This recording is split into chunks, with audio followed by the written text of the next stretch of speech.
भारत या इंडिया, एक नाम दूसरों द्वारा प्रदत्त, वहीं दूसरा स्वयं उद्भूत। भारत नाम के पीछे दो कथा हैं, एक प्राचीन वैदिक कथा, वहीं दूसरी पौराणिक जो कुछ आधुनिक भी है। भारत व इंडिया नाम के बीच के संबंध के बारे में यदि बात करें तो इनका मूल प्राचीन वैदिक कथाओं में भी मिलता है। तो चलिए आपको मैं एक प्राचीन कथा बताता हूँ। वैदिक काल में ऋग्वेद में एक जनजाति का वर्णन है जिसे भारत अथवा त्रित्सु कहा जाता था। इन भारत जनों का निवास आज का जो सामान्यतः हरियाणा का क्षेत्र है उसी के आसपास था, और ये अपनी मातृभूमि को सप्त सिंधु कहते थे, यानी 7 नदियों की भूमि। ये 7 नदियाँ सरस्वती नदी की सहायक नदियाँ थी, यानी सरस्वती नदी की ट्रिब्यूटरीज थी।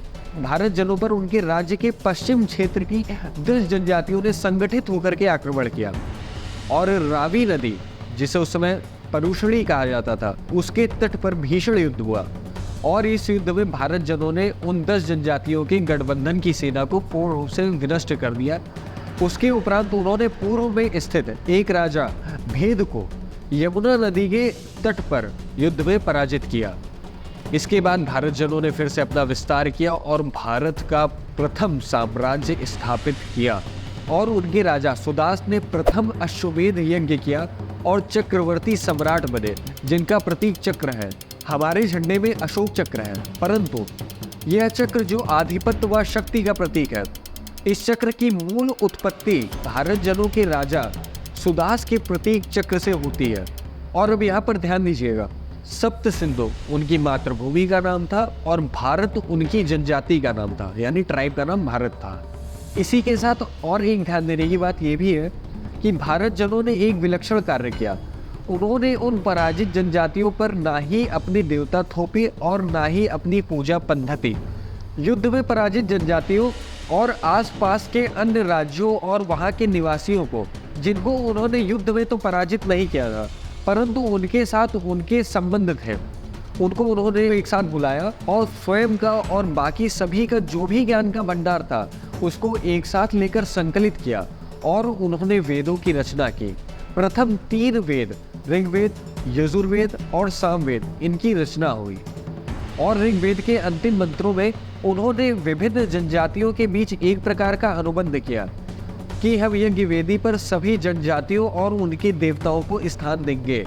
एक प्रकार से यही बहुलतावादी विचार भारतीय सभ्यता और संस्कृति की मूल धारा बन गया, क्योंकि यह एक सर्वसमावेशी विचार था, न कि अपनी विचारधारा को दूसरों पर थोपने का प्रयास था।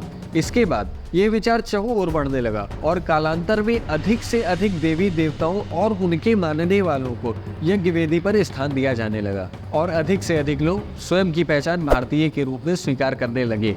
फिर लौह युग के आने तक भारतीय उपमहाद्वीप के संपूर्ण भूभाग के लोग स्वयं को भारतीय कहने लगे, और सप्त सिंधु का क्षेत्र इस प्रकार विस्तृत हो गया कि आज भी पूजा आदि में भी प्रयुक्त होता है।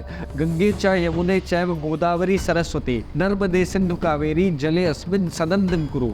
वे जो नदियाँ जो सरस्वती नदी की सहायक नदियाँ थी, ध्यान दीजिएगा, ये सरस्वती नदी की ट्रिब्यूटरीज थी, ना कि सिंधु नदी की।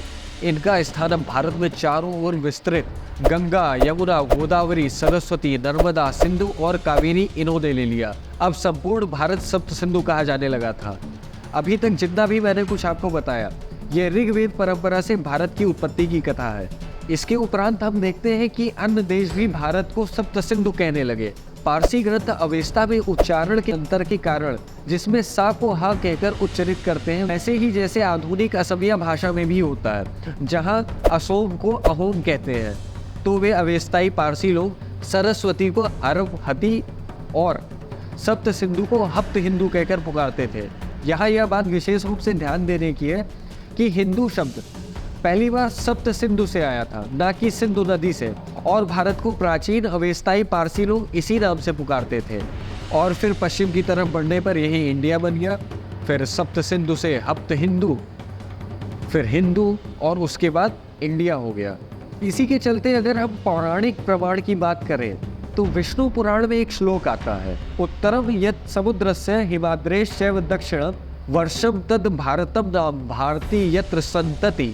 अर्थात समुद्र के उत्तर व हिमालय के दक्षिण का क्षेत्र भारत है और वहाँ पर रहने वाले लोग भारतीय हैं। यदि हम भारत व इंडिया दोनों के मूल को देखें तो इनकी उत्पत्ति का मूल भारत में ही है, परंतु सप्त सिंधु से हिंदू, हिंदू से इंडिया, ये नाम तो हमें बाहर के लोगों ने ही दिया है। अगर हम भारत की बात करें तो भारत शब्द भारतीय है, पर वहीं अगर हम इंडिया की बात करते हैं तो इंडिया नाम का मूल तो भारतीय है, पर यह शब्द भारतीय नहीं है। वैसे इस नाम में कोई बुराई नहीं है, क्योंकि इन दोनों नाम के बीच कोई संघर्ष नहीं है और संविधान भी कहता है इंडियन दैट इज भारत। तो ये दोनों ही शब्द वैध हैं, यानी ये दोनों ही शब्द वैलिड हैं और हमें इन दोनों ही शब्द का प्रयोग करना चाहिए। तो बताइएगा आपको ये वीडियो कैसी लगी। अगर अच्छी लगी हो तो प्लीज़ कमेंट करिएगा और लाइक ज़रूर करिएगा। ये तो इंडिया और भारत के बीच की बात थी।